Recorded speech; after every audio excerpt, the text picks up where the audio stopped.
I lied to my high school sweetheart and went with AP, but it got messy when he heard us on call. I never thought I would be on here sharing my story, but I guess life has a way of surprising you. I honestly need an opinion on what to do because I feel like I have ruined my marriage. I am distraught, and my husband just literally found out I was cheating on him, and it was all my fault. Let me explain. My name is Lindsay, and I am a 36-year-old woman. My husband's name is Andrew, and he is 34. Andrew and I have been married for about 10 years. We met in high school, instantly became friends, and about a year into our friendship, we realized we had feelings for each other and started dating. We dated all through college, then graduated and got married. It has always been a pleasant and smooth feeling with him, and in the beginning, our marriage was awesome. Andrew was romantic and always went over the top. He planned date nights, took care of all the bills, and even hired a help to do the chores. He ran his own successful company, so money wasn't a problem for us. Andrew had promised to take care of me, and he did. He honestly did. We have 2 kids, our eldest is 14 and our youngest is 12, both boys whom I love to death. I work in a busy field that sometimes requires me to travel for work conferences. These trips are short, usually lasting a few days at most, and they don't happen regularly. This detail is crucial to the story. So like I said, things had always been smooth sailing with Andrew. Even our intimacy was amazing, and our sex life was really great in the beginning. After a while, I guess we sort of settled into some kind of normalcy. Andrew became even busier, and so we didn't spend as much time together as we used to. Things also sort of became mundane. Intimacy became kind of routine, and we didn't even engage in it regularly. Andrew's constant romantic gestures, while sweet, started to feel repetitive and boring. Don't get me wrong, I appreciated his efforts, but the spark we once had seemed to have died. It felt like we were going through the motions, and I wanted something more exciting. At this point, my job had also become monotonous. What was once thrilling and engaging had become dull and routine. I wanted excitement in my life, something to break the cycle of mundanity. It wasn't that I didn't love Andrew or appreciate all he did for our family. It's just that I needed something new, something exciting to make me feel passionate again. It was incredibly frustrating that my job had become so mundane. The only reason I even got a job in the first place was for some semblance of excitement. Financially, I didn't need to work because Andrew took care of everything. But as the kids grew up and became more independent, the house started to feel emptier. Whenever they left for school or activities, it would just be me and the household staff. It got very lonely and monotonous quickly. That's why I decided to get a job outside of the home. It paid well, but it also was overly stressful most times. It gave me something to do, a sense of purpose beyond the routine of running a household. Plus, despite the stress, it still provided me with enough flexibility to still pursue other interests and activities. I needed that balance to break free from the boredom that had crept into my life. On top of that, I didn't have many close friends. Sure, I had a few acquaintances from various circles, but I wouldn't really call them friends. They were more like people I had known at different points in my life. Our interactions were mostly superficial, and it lacked the depth and connection I craved. This lack of meaningful relationships added to the sense of isolation I sometimes felt, especially when Andrew was caught up in work or business trips. I know it might sound like I'm just complaining, and I understand if there's anyone out there who can't relate. But honestly, it was incredibly frustrating. Have you ever been stuck in a routine for so long that you start to lose track of who you are? That was me.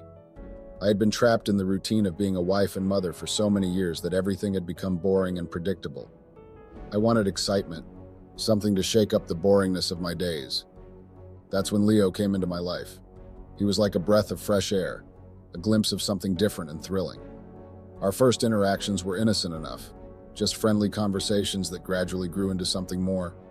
Leo was an intern that got assigned to me. But as I got to know Leo better, I realized he was more than just an intern assigned to me. He was in his early 20s, much younger than me, but his energy and enthusiasm were infectious. Our interactions started innocently enough, just friendly conversations about work and life. Leo had this natural charm that drew people to him, including me. He was charismatic, funny, and had a sense of adventure that I found incredibly appealing. What struck me most about Leo was his willingness to go the extra mile. He wasn't just there to complete tasks. He genuinely cared about making things easier for me. He would bring me coffee without me asking, always offering to help with anything I needed. It wasn't just about work. He was genuinely interested in getting to know me as a person. His friendly gestures and genuine kindness were like a breath of fresh air in my routine-filled life. Well, time passed and we spent more time together. I couldn't deny the growing attraction I felt towards Leo. He was handsome, yes, but it was more than just physical attraction. His charisma, his adventurous spirit, his genuine care and helpfulness, all of it combined to create a magnetic pull that I couldn't ignore. I found myself daydreaming about what it would be like to have someone like Leo in my life, someone who brought excitement and joy with them wherever they went. However, I kept telling myself that these were just fantasies. I was married, committed to Andrew and our family. But as much as I tried to push these thoughts aside, they lingered in the back of my mind and kept on tempting me. I tried to shove those feelings to the back burner, thinking Leo was just being his friendly self. But damn, he was good at making me feel special. He'd flirt, joke around, and make me laugh like nobody else. It was hard to ignore that magnetic pull, especially when he treated me like I was the only woman in the world. At first, I played it cool, turning down his offers to grab a drink or hang out after work. I told myself I needed to focus on my marriage, my family. But Leo was persistent, and our friendship started to grow deeper. We'd chat about everything, and the chemistry between us was undeniable. We both knew there was something more than friendship brewing, but we also told ourselves we could handle it. We flirted, teased each other, but never crossed that line, at least, not initially. We knew what we were doing was wrong and that we were playing with fire, but we didn't want to admit it. As Leo and I got closer, we started texting outside of work a lot. I couldn't help it. He was funny, charming, and our conversations were just so damn good. It was like this secret world of fun and excitement I hadn't felt in ages. I laughed more, smiled more, and Andrew, my husband, definitely noticed the change. He'd comment on how glued I was to my phone, how I always seemed to have a smile when texting. He even picked up on the fact that I was more protective of my phone now, changing my passwords and constantly checking messages. But I brushed it off, saying I was just really into social media lately. Andrew trusted me so much that he took my word for it, not realizing the whole truth was right there in front of him. It wasn't long before those conversations turned into regular hangouts. We'd catch a movie together, grab dinner, or just chill out. My kids even noticed the change in me. They said I seemed happier lately, which was true. I was, but for all the wrong reasons. They had no idea about the secret meetings I was having with Leo, hidden from my husband and everyone else. As Leo and I grew closer, things got messier. My husband started noticing that I was spending more time away from home, but I quickly brushed it off, claiming that I was focusing on self-care and enjoying my own company.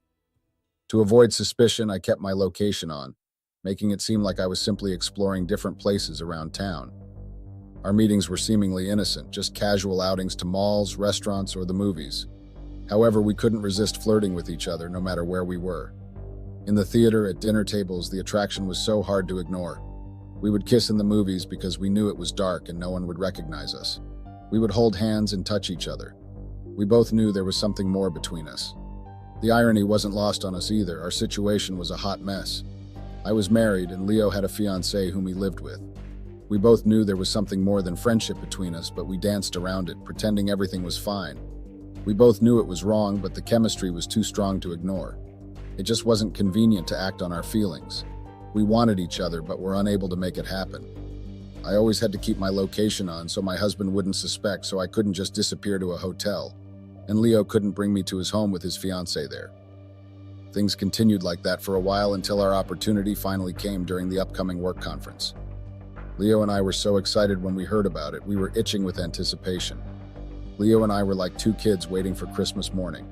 We saw it as our one shot, a chance to finally see where this crazy attraction would lead us. The company was footing the bill for everything. Hotel, flights, you name it. Leo and I were thrilled at the idea of spending time together away from our usual routine, even if it was just for a brief escape. We talked it over and decided to keep it simple, a one-time thing during the conference, then back to normal life. We told ourselves it was just a fling. We would do it once and then pretend it never happened. We wanted to be together, but it was too inconvenient. The work conference kicked off with me and Leo settling into our hotel room. The first night was a whirlwind of work-related tasks and networking. It left us with no chance for what we had planned. We were neck-deep in presentations, meetings, and discussions. We could hardly find a moment to breathe, let alone having sex. Despite how busy our first day was, we didn't feel too bad about it because we knew we still had the second day to do whatever we wanted. That was last night when Leo and I finally got down to it. The anticipation we had been building up for so long turned into pure excitement. We were like teenagers sneaking around, trying to steal a moment whenever we could. The first day of the conference had been busy, but we weren't too bothered because, like I said before, we knew we had another night. When we got back to our hotel room after the day's work, we wasted no time. Clothes flew off and we were all over each other. It was a mix of relief, excitement, and a bit of nervousness. All the emotions you feel when you're about to do something you know you shouldn't but can't resist. Most of our stuff, including our phones, flew on the bed and we jumped and laid right on them, but we were too engrossed with kissing each other to notice.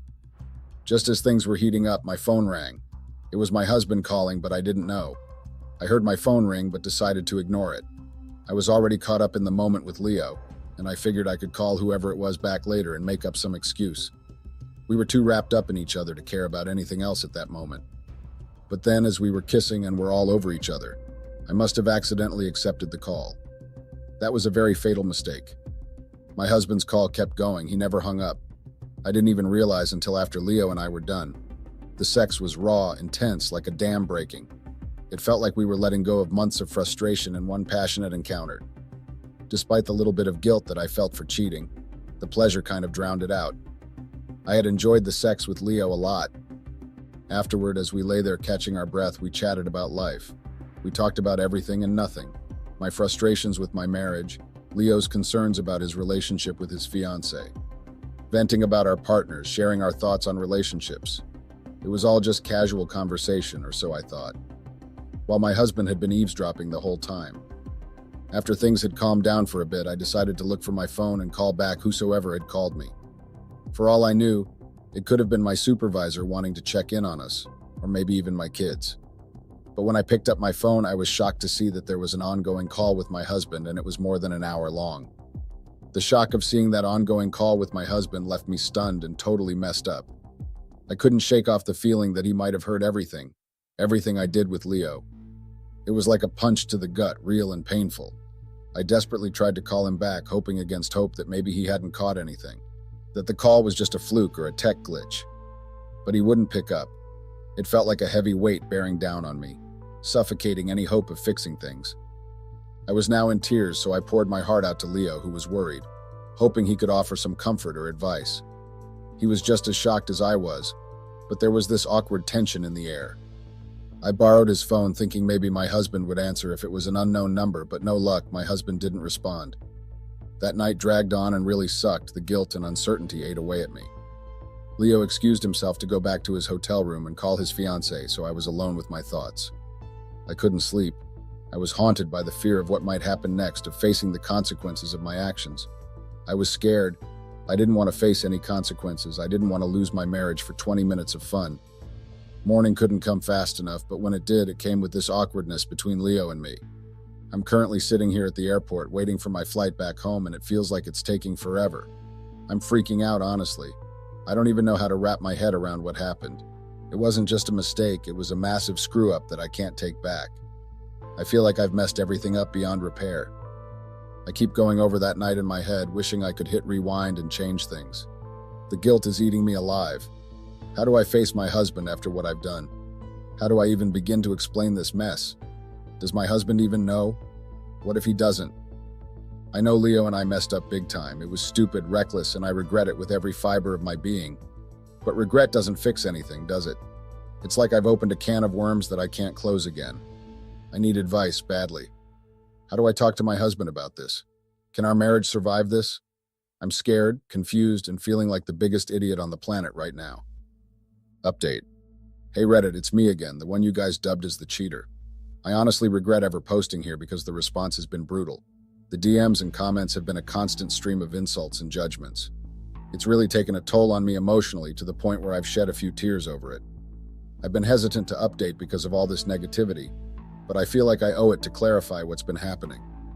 So here's the update on my chaotic life. It's been a whirlwind 2 days since I posted, and a lot has changed. I'll probably disappear from here after this post because I just want to cleanse my account of all the negativity. As for what happened after we flew back home, it's a nightmare. When I arrived, I immediately sensed something was off. No one was there to pick me up, but fine, I got an Uber. But to my shock, when I got home, my belongings were tossed outside. Thankfully, nothing was stolen, probably because our neighborhood is pretty safe.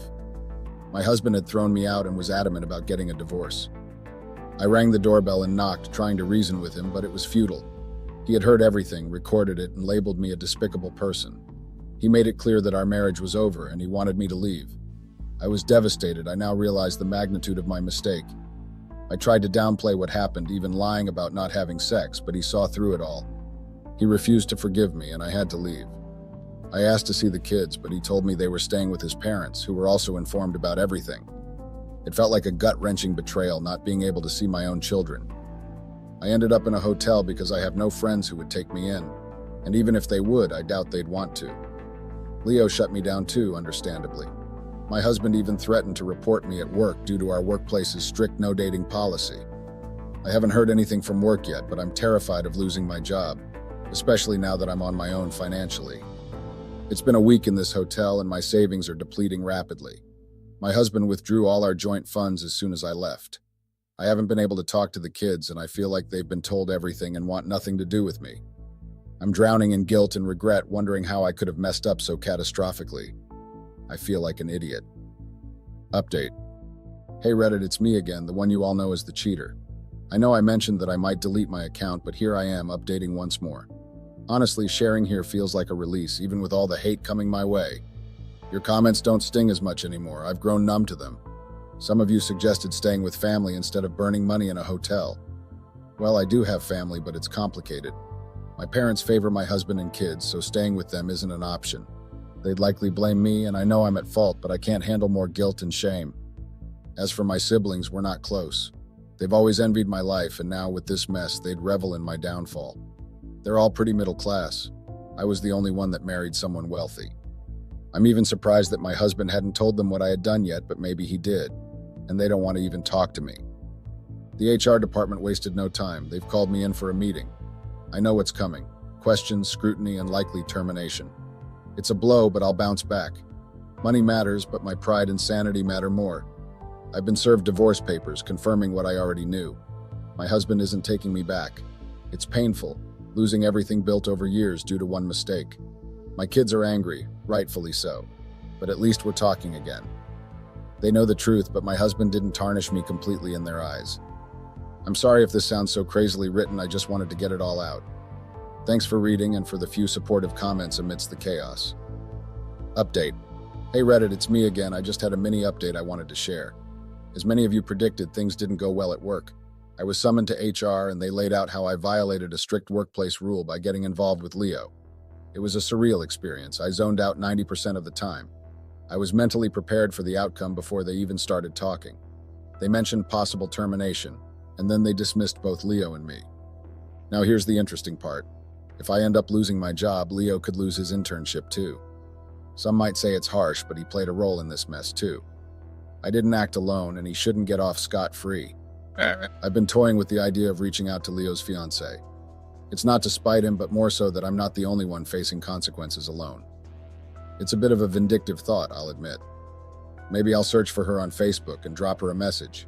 This whole situation has sparked this idea, and I'm seriously considering it. Update. Reddit, this week has been a roller coaster, or maybe a flatline. I'm not sure which fits better. I can't decide which. A few things went down, but it wasn't exactly off the charts crazy. First off, I got the boot from my job. HR dropped the bomb with an email, which was pretty low if you ask me. They yapped about how everyone at the office caught wind of the gossip, and if they hadn't shown me and Leo the door, it could have sent the wrong message about rule breaking. All about saving face, right? Well, at least Leo got the boot too. I'll get another job soon enough. I started job hunting immediately after the termination email came through. Oh, and about Leo's fiancée. She wasn't hard to find on Facebook.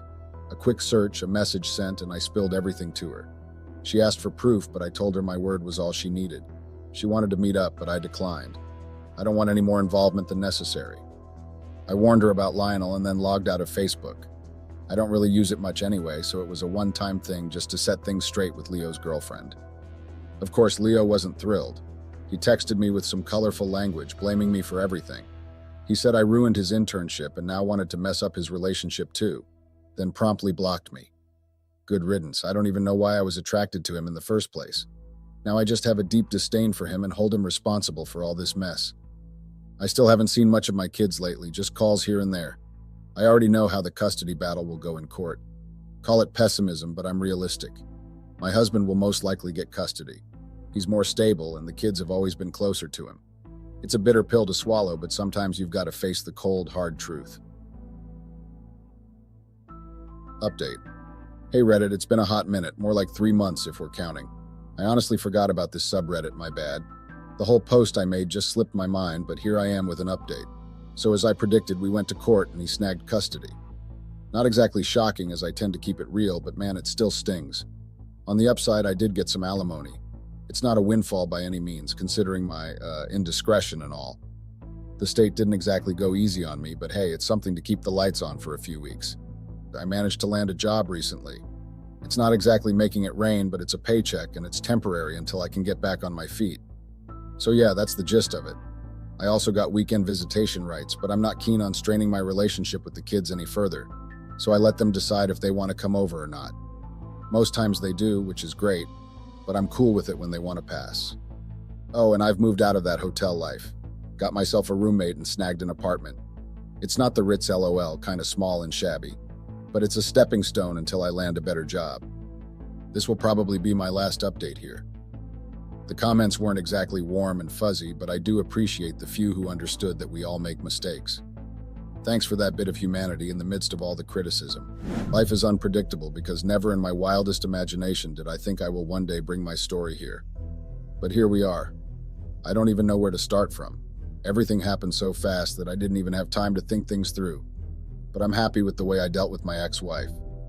My wife cheated on me and left me for another man, but 3 years later we met again and she wanted us back together after almost running my life. How delusional. I know a lot of people are going to call me heartless when they read this story, but I don't care. Maybe when you're in my shoes someday, you will do better. I'm sharing my story even though it's difficult, reliving the painful memories so that no man out there will ever go through what I went through. Dear men, it's not good to be too soft. Women will take advantage of you the moment they discover you are soft. They will use you until you become useless. I learned my lesson the hard way. I thought being kind and good to my wife will change her to be a better person, but I was wrong. I don't even wish my worst enemy to go through half of what I went through. It was a very dark period of my life. The woman I thought was the love of my life cheated on me and ran away without even blinking an eye. She didn't even think about me or our kids. I never believed she was capable of such a thing. Honestly, I clearly saw the sign a week before our wedding, but I still went ahead with the wedding. I wished I called off the wedding when I discovered she was a prostitute that sleeps around for money so she could afford a luxurious lifestyle. Hi guys, my Pete. I'm a 35 years old high school teacher. The name of my wife is Carly. She is a 32 years old baker and we have been married for 10 years now. And our marriage is blessed with 2 beautiful children, a boy and a girl. I love my wife and kids so much I could literally give my life for her, but I can't say the same about her. My wife cheated on me and left me and the kids for another man because I wasn't as rich as her lover. I never imagined Carly was capable of such a dubious character. The pain is still fresh in my heart. I never expected to get betrayed by the one I love so much, the one I worked so hard for. She literally shattered my heart, but I'm glad I got the chance to give a taste of her own medicine. A few years ago, I started noticing some weird behaviors in my wife, like keeping late nights, hiding to make or receive calls, and getting dropped off by random cars. I didn't read any meaning into it at first, but as time went on, I became suspicious. The late night out became every day. Sometimes she even sleeps out. Each time I complained about the late nights, she always gives one excuse or the other. She always hides under the pretense of being a baker to carry out her shameful acts. She always claimed to be booked and busy. I believed her until I went to her bakery shop one day at about 11 p.m. and she was nowhere to be found. Her bakery shop was closed. It was at that point I really started connecting dots. Carly and I made a vow to always trust each other, so I didn't tell her I was at her shop and met her absence. The following morning, she arrived drunk as usual, and when I asked her where she was coming from, she got mad and told me she was very tired after working at her shop all night. I was perplexed, guys. I couldn't believe the nonsense she was spewing from her mouth. I decided to let things go since I didn't have any evidence to nail her with, but I started paying attention to her movement. Carly noticed I was beginning to monitor her and flared up. She reminded me about the promise we made to each other 5 years ago to always trust each other. She told me she'd trust me 100% and asked why I was finding it hard to trust her. Truth is, I find it hard to trust Carly after she broke my trust and cheated on me a week before our wedding. I wanted to call off the wedding then when I found out she cheated on me with her ex-boyfriend through the messages on her phone, but I didn't have the guts to do so. I was so hurt when I found out about her illicit affair. But it was too late to call off the wedding because invites were already sent out.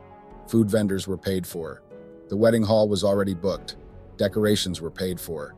As a matter of fact, all preparations were already made. I didn't even know how to go about everything. I didn't know what to tell my parents or Carly's parents. Carly begged me to forgive her, that she was sorry, but I didn't buy her crocodile tears because I knew she was only sorry because she got caught. I almost canceled the wedding, but Carly threatened to hurt herself if I ever did that. She told me it was the devil's work and that she was truly sorry. I was shattered and confused at the same time, but I didn't want her to hurt herself because of me. So I went on with the wedding. I had my fears about if I was actually doing the right thing, but my love for her conquered those fears. But right now, I wish I never went ahead with the wedding. I wish I listened to my instincts and just disappeared to another state where no one knows me. On the day of the wedding, I had cold feet. I guess that was the sign I needed to have ended everything, but I didn't. After the wedding, the reality of the betrayal set in. It became hard for me to trust the lady I married. All that continued for about a year before I was finally able to forgive her and forget about the whole. It was then we made a promise to each other, never to betray each other or break each other's trust. I love Carly so much, but one thing that I dislike about her is materialistic nature. Carly doesn't know how to cut her clothes according to her size. She is always after designer things, very expensive stuff. She hated the fact that I was just a high school teacher. She always complained about this because I couldn't afford the luxurious lifestyle she wanted to live. She is fond of comparing me to her friends' husbands, but I always assured her that things will be fine one day. Carly believes in just spending money and doesn't care about savings. For my little savings, I was able to open a big bakery shop for her after the wedding, but can you guys believe that Carly spent the proceeds and profit from the bakery shop on designer clothes for herself? Carly is the perfect description of an unavailable mother. She was never there for our kids. I'm the one that does practically everything for them, from homework to cooking to laundry to pickups. Carly always claimed she was busy with her bakery shop. She practically doesn't spend time with the children, not even on the days that she is at home. She prefers to be on her phone all day than spend time with the children. I can boldly say that Carly doesn't even know our kids' favorite food or favorite TV shows. She is unavailable. She only cares about herself and no one else. I don't think I have come across a mother as emotionless as Carly. She doesn't have any motherly love for her own kids. She even finds it hard to spend her money on the kids. She only uses her money for herself. I never saw this part of her until after the wedding. Honestly, she wasn't like that when we were dating, except she was pretending to be who she is not. Our kids literally yearns for their mother's attention, but they never got that. I feel bad for them when I see them throw tantrums just to get her attention, and she completely ignores them. As time passed, I thought Carly would change and one day come back to her senses. I was literally expecting a miracle, but unfortunately that never came. If for anything, her behavior worsened to the extent of going to clubs every day and sleeping with rich men for money. Carly's greed drove her into adultery. I forgot to mention to you guys that when I caught Carly when she cheated on me a week before our wedding with her ex-boyfriend, her excuse was she needed money to sort out some things for the wedding. Can you guys imagine the nonsense? I literally married a prostitute that sleeps around for money. I don't know why I overlooked that incident and still went ahead with the wedding after I caught her cheating before the wedding. Carly wanted a big wedding, but I couldn't afford that. I told her it's not a good idea for us to use all our money for an elaborate wedding because there's life after the wedding. But she didn't listen. She claimed wedding was a once-in-a-lifetime event and should be done elaborately, but I, on the other hand, I'm of the school of thoughts that after the wedding, reality sets in. Carly disregarded my stands and went on with the wedding preparation. I was shocked at the stuff she was getting because she was spending way above my budget. She was in charge of everything, so I gave her the money I budgeted for the wedding. But I was surprised when she was buying expensive stuff and spending excessively. When I asked where she got the money from, she told me her uncle decided to sponsor the wedding. I was shocked because she never mentioned it until I asked. It was at that point I started suspecting something fishy, so I decided to snoop through her phone, and I found out she was cheating on me. But after lots of pleading and series of promises, I decided to just forgive and go on with the wedding. So I was very heartbroken when I discovered that the love of my life is hurting me for the second time. But I decided to pretend like nothing is wrong, but deep down I was over the marriage. I started monitoring and following Carly secretly.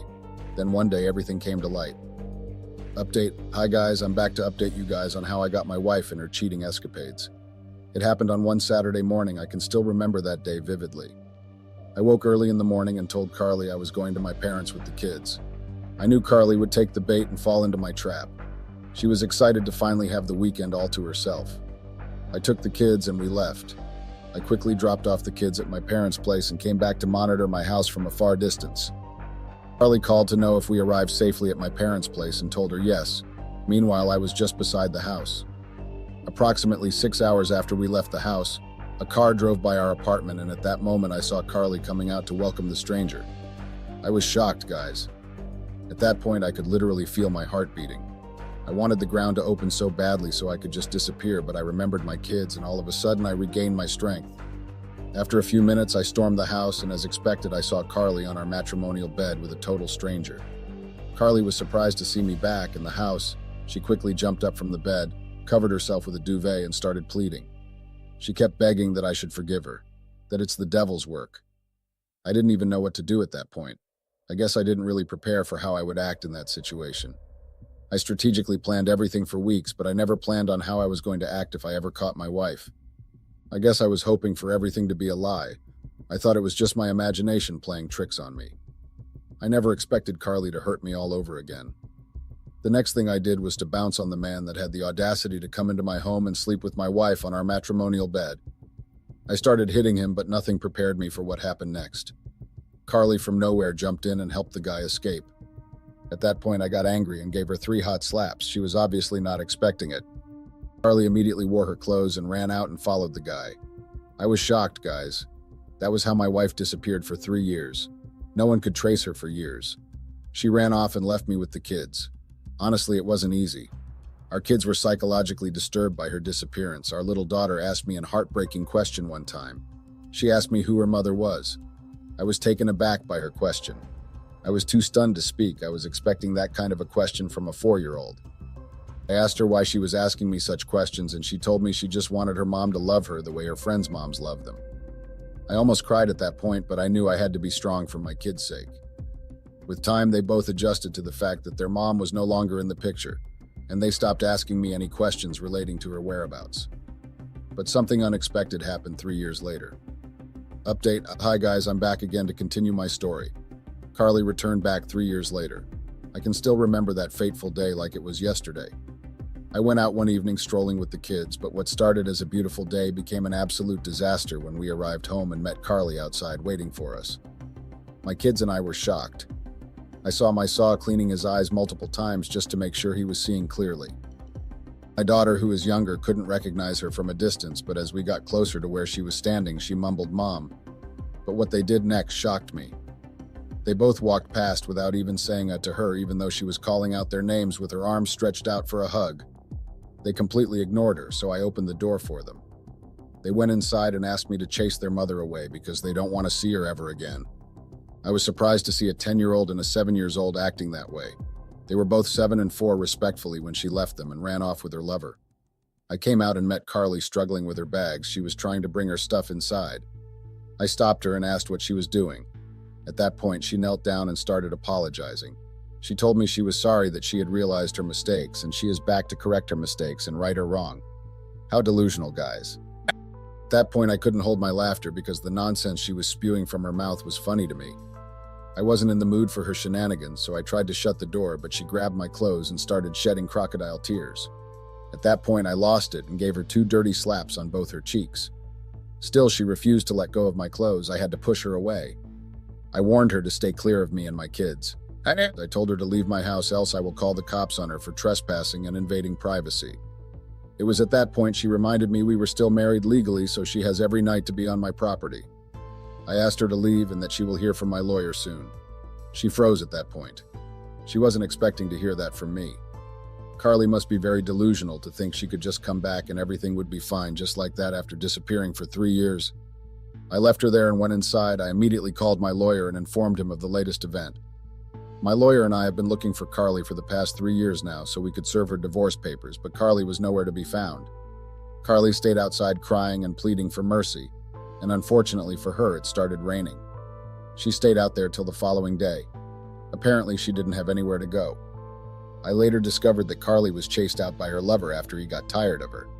So she decided to come back thinking she can fool me again, but unfortunately for her, I'm not the man she used to know 3 years ago, or the man that forgave her and still went ahead with the wedding 10 years after she cheated. She has changed into a heartless man. The following day, my lawyer arrived with the divorce papers, but Carly refused to sign and left only to return back a few hours later with her parents. Her parents came and started pleading that I should forgive Carly, that she was just led astray by bad friends. I couldn't believe my ears. I didn't know old people can also be foolish. Definitely wisdom is not by age. The guts for those people to show in my house after 3 years is unbelievable. I remember 3 years ago when I went to inform them about what Carl did and how she was missing. They blamed me for threatening and chasing their daughter away, and ever since then, they never contacted me again or even asked about their grandkids. I got angry and chased Carly and her parents away. At that point, I knew Carly was desperate and would go to any length to have us together since her lover was done and already discarded her. So I came up with a plan to get back the bakery shop I opened in her name. I called her one day and asked that we meet at a coffee shop close to the house. She was so excited she arrived before me. I told her I'm ready to give us another chance on the condition that she transfers the bakery shop to our son. I convinced her that she would still be in charge. I told her I want to invest in the bakery shop, but I'm scared she might run it down or even disappear for years without trace again. She assured me that such a thing would never happen again and that she had learned her lesson. She was so dumb and desperate that she never suspected anything. She said she has come to realize there's no man as good and kind as me, and she wants her family back, so she is ready to transfer the ownership of the shop to me. That is, guys, I brought out the document prepared by a lawyer and she foolishly signed it. At that point, I felt relieved. I finally got back what I invested my hard-earned money on. Since the transfer of ownership was to our son, she never suspected anything. To her surprise, my lawyer walked into the coffee shop with the divorce papers. She was confused. She didn't understand what was going on. My lawyer asked her to sign the divorce papers. At that point, she looked at me with so much disgust in her eyes. I asked her what she was expecting, though. I told her she must be dumb if she ever thought things could work out between us after cheating on me and running off with her lover. I told her I knew everything about how she was dumped. If her lover didn't dump her, she wouldn't have returned back. I told her I regretted the day when I married her. I told her she was the worst thing that ever happened to me. I told her how she was an irresponsible mother and how kids hate her with passion. After giving her a piece of my mind and seeing that there was no room for reconciliation, she finally signed the divorce papers. Soon the divorce proceedings started. It hectic, but I was excited to be finally free from the shackles of a prostitute. After proving in court how irresponsible Carly was and she left the kids and disappeared for 3 years, I was given full custody of our kids. I was so happy to be finally legally free from Carly, and I was even more excited about having full custody of my kids. Carly, on the other hand, didn't even try to fight for the kids' custody. She was just after the bakery shop, but unfortunately for her, she couldn't get.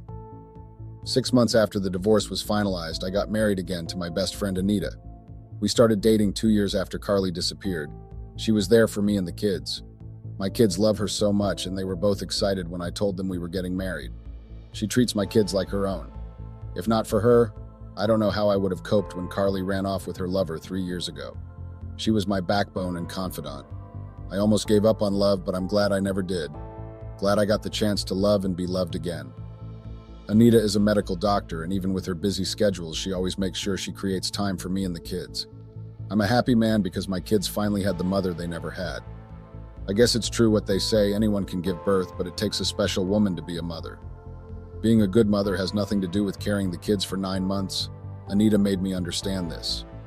It was when I got married to Anita that I knew that marriage can be enjoyed and not endured. Anita and I invested some money into the bakery shop, and it started running again. Unlike Carly, Anita is very diligent with money. The bakery shop is a success today thanks to her relentless efforts. I honestly don't know how she does it. Combining work, family, and the bakery shop together, she does them effortlessly. I'm glad I gave love a second chance and not allow pain from my past turn me into a monster. As for Carly, I heard she is a broke full-time prostitute staying with her parents. I'm so glad my kids don't want to have anything to do with her because honestly, she is a bad influence. Never marry a cheat and don't be too soft as a man, it doesn't end well.